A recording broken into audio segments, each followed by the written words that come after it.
Bien,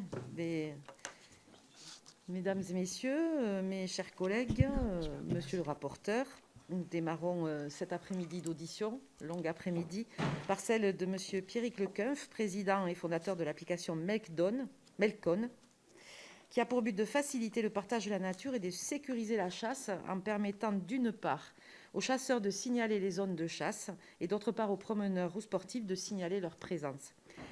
Vous allez, monsieur, nous présenter votre application et je vous remercie d'être venu jusqu'à nous pour nous présenter cela. Nous avons pour cela 25 minutes, questions comprises, donc on est un peu contraint par le temps. C'est un format très court, mais je pense que vous en avez l'habitude dans votre secteur d'activité. Et avant de vous céder la parole, je souhaitais aussi vous dire que cette réunion fait l'objet d'une retransmission vidéo et en direct et en différé sur le site internet du Sénat. Je vous remercie et on va vous laisser présenter cette application. Eh bien, bonjour mesdames les sénatrices, bonjour messieurs les sénateurs, merci de me recevoir. Alors je vais essayer de faire bref, du coup, dans le temps qui m'est imparti.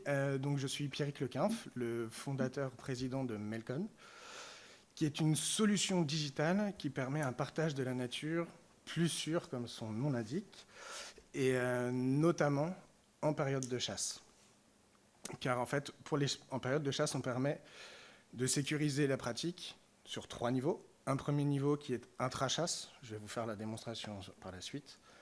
Un deuxième niveau qui permet de sécuriser entre les professionnels de la nature. Alors ce qu'on appelle professionnels de la nature, c'est ceux qui font ça de manière organisée. Donc il y a les chasseurs, les agriculteurs, les sylviculteurs et les associations sportives. Et enfin, le troisième niveau, c'est la sécurisation vis-à-vis du grand public et l'application.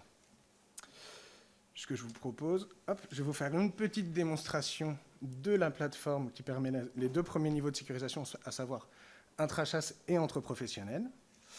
Alors, je vous montre, c'est tout bon. Donc voilà, là pour le coup, j'ai simulé une chasse dans le bois de Boulogne. Je vous rassure, il n'y en a pas.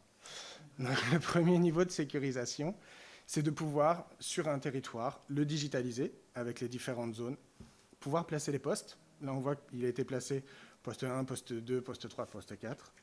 Les parkings, la cabane, éventuellement un lieu de rendez-vous. Alors, si je dis sécurisation intra-chasse, ici, c'est notamment pour les individus qui ne connaissent pas le territoire.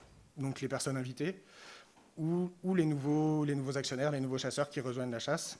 Et ça leur évite de se perdre, parce que, en fait, quand on clique, par exemple, sur un poste, on peut cliquer sur le petit bouton « J'y vais » qui déclenche un GPS, et ça permet d'orienter le chasseur, d'aller au bon endroit, de ne pas se tromper, et du coup de ne pas se mettre dans une situation à risque.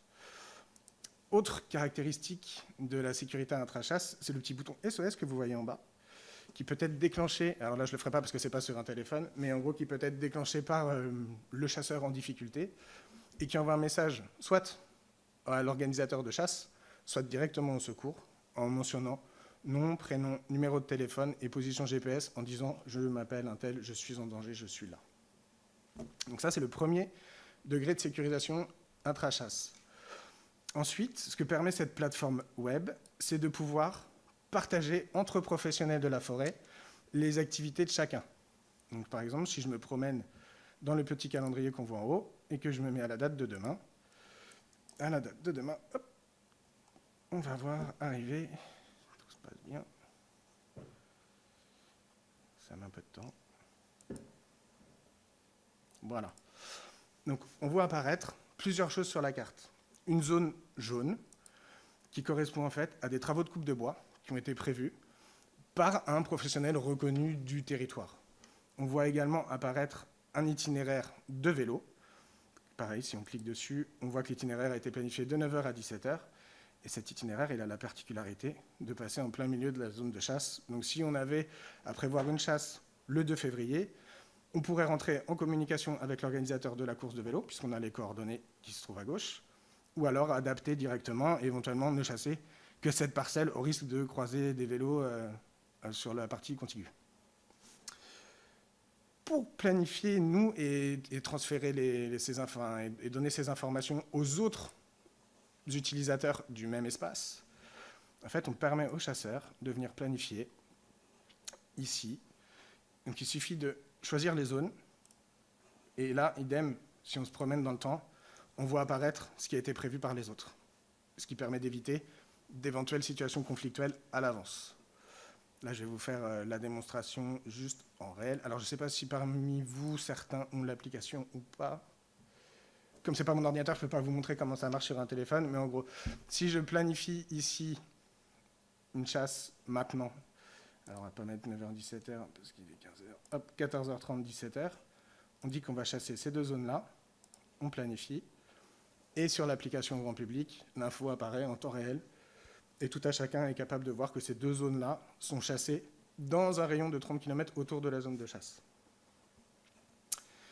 Ça, c'est pour la partie sécurisation. Donc l'application, elle est communautaire, elle permet non seulement d'accéder à ces dites zones qui sont planifiées par les professionnels de la plateforme web, mais elle permet aussi aux premiers qui rencontrent un chasseur, un chien dangereux, un arbre tombé sur la route, une route barrée, de pouvoir le signaler sur l'application et de le partager à la communauté. Je reviens sur la présentation. Hop.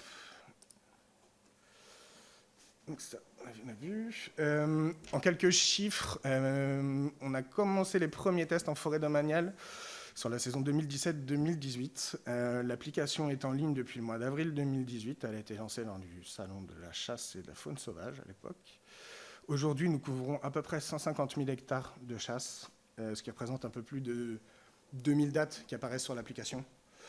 Ça va des Landes aux Vosges en passant par l'Île-de-France et la Normandie. Et il y a à peu près 15 000 téléchargements de l'application.